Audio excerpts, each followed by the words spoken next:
You ask Tiger to calculate. This deals with finding the midpoint between 2 points. The midpoint between the 2 points is 26.5, -10.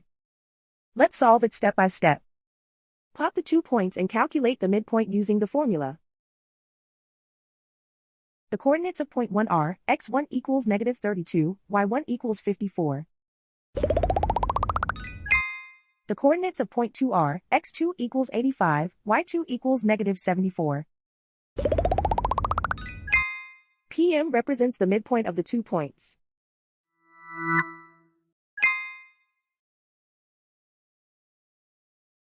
Use the x values in the midpoint formula to find the midpoints x. x1 equals -32. x2 equals 85.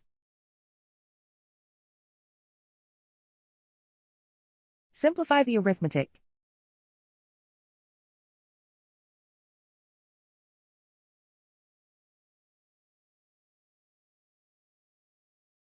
Use the y values in the midpoint formula to find the midpoints y.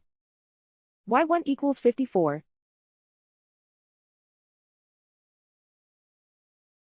y2 equals -74.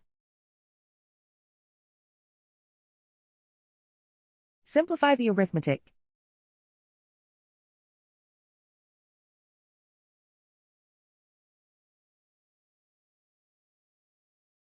And so, the midpoint is 26.5, -10.